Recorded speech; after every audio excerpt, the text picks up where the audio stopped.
Hi, Vermont history students. This is weird, trying to make this work. This is a short introductory video which is for Unit 1, the amount of work that you're supposed to do by Wednesday morning.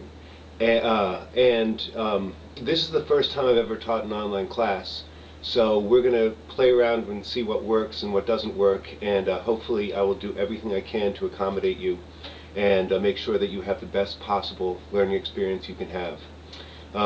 So my name is Paul, and I taught at UVM from 1996 to 2006, and then I moved over to Lyndon State, and I've taught at Lyndon State since then, and every single year in the summer since I moved over there I have taught a summer class in person on campus at UVM. And I thought I would try an online class this summer for a couple reasons. One is that I sort of do dean's work over there, and I've never actually taught a summer class, an online class myself. And I supervise people who teach online classes, so I really should know what they do and how it works.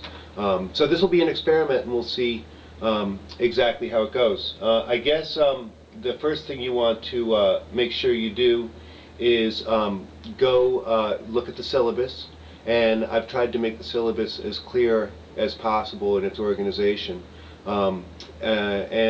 hopefully you'll post some questions that you have about the syllabus on the discussion board. I have a thread set up that says syllabus questions or something like that, but that thread can be for any questions that you have about the course at all, whether it's about the syllabus or it's about anything.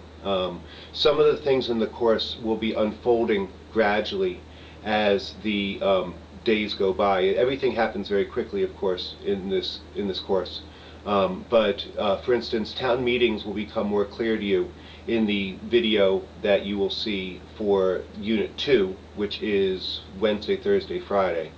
And there is the way that the course is organized is that I am going to divide the 6 of you into 2 groups of 3 and give you orientations, ideologies, give you identities. Half of you will be what I call downhill, which is to say you're people who live in the big villages and you're urban doctors and lawyers, professionals like that, merchants.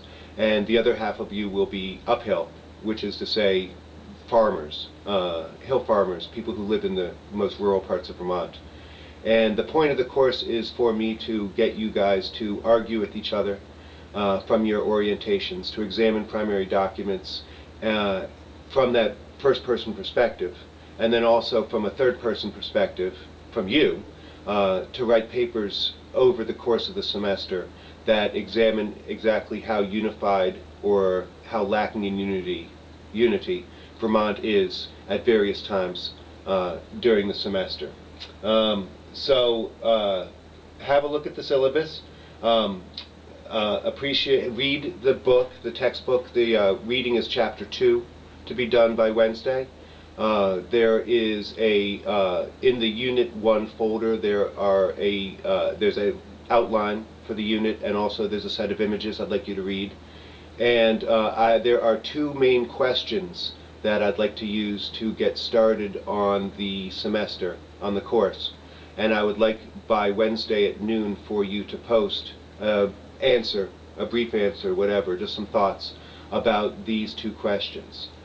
The point of the 2 questions is to start off the semester with ambiguity. And that's the really important thing, is that it's not a matter of this is what the founders of Vermont were like, but rather what you need to build for yourself is a sense of the ambiguity about Vermont's founding. And that's very, very important, because it's important for you to appreciate and understand that Vermont's founders can be used in order to argue virtually any point imaginable. It can be used to argue completely contradictory positions.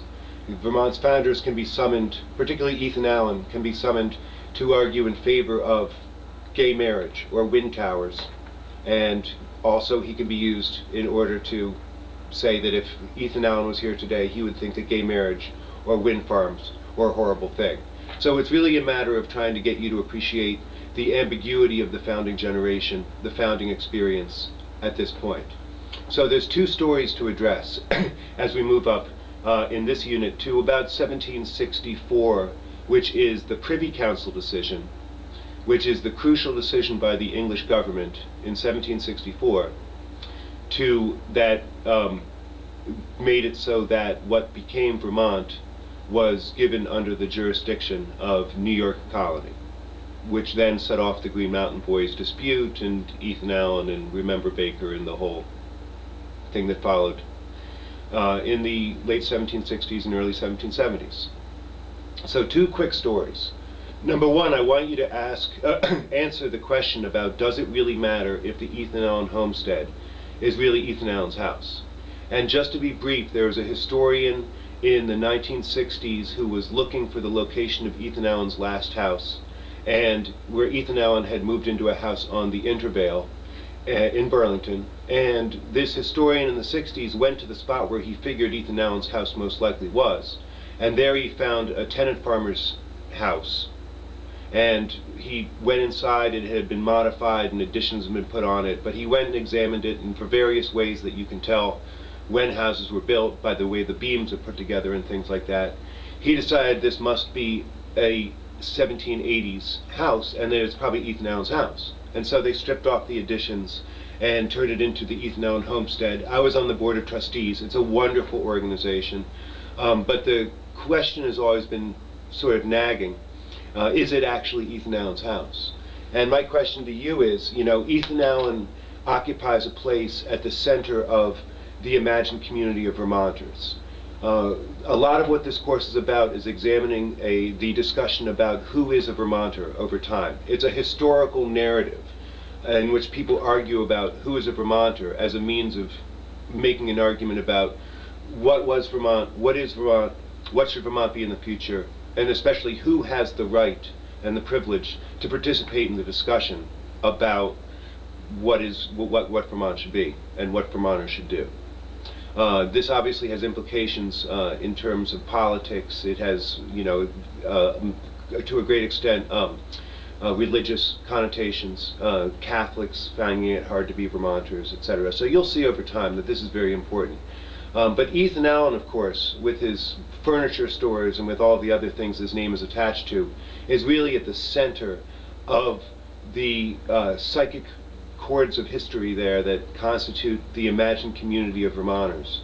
And so, considering the centrality of him to our contemporary Vermont, and considering how manipulable he is, and how important he exists as an iconic figure in terms of our ability to argue about what Vermont should be, does it really matter if it's actually his house? Does it? Because is it irrelevant that it's might not actually be his house? Is it really the point instead that we now have this physical structure that we can go to and feel connection to that era? Or does it actually really matter that it's his house?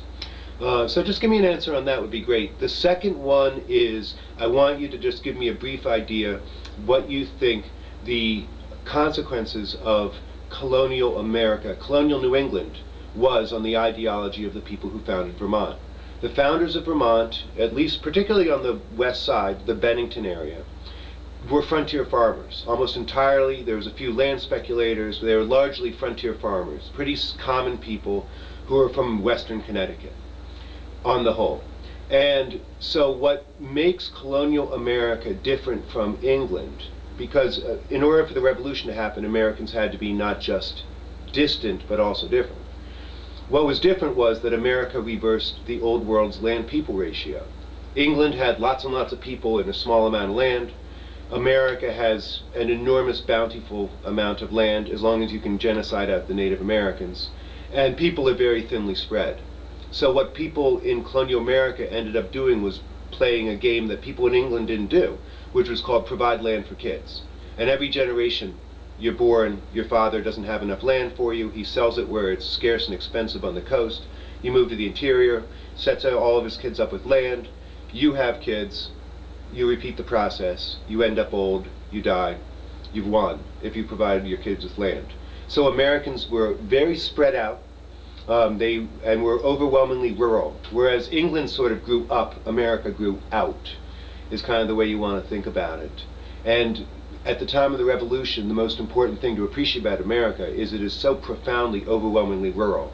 Something like 98% of people live in villages of 2,000 or less. And what was the consequence of this? If Americans were highly mobile, and if they were highly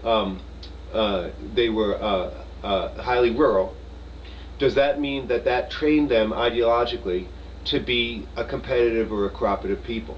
Now, what you want to do is think about it in terms of the people in the interior compared to the coast. Compared to the people on the coast, were the people who founded, people like the people who found Vermont, did they tend to be entrepreneurial comparatively? Did they tend to be tolerant?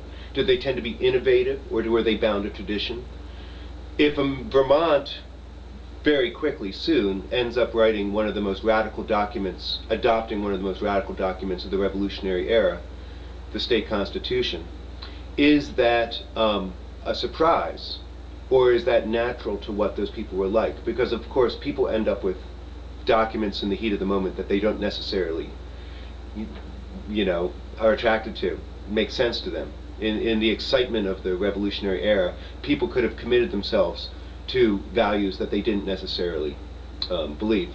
So, just thinking about it up to the 1760s, did 5 generations worth of provide land for kids, make it so that people in the interior were, relatively speaking, a competitive or cooperative people? That is the foundation of the Imagined Community, those people and what their values were. And so how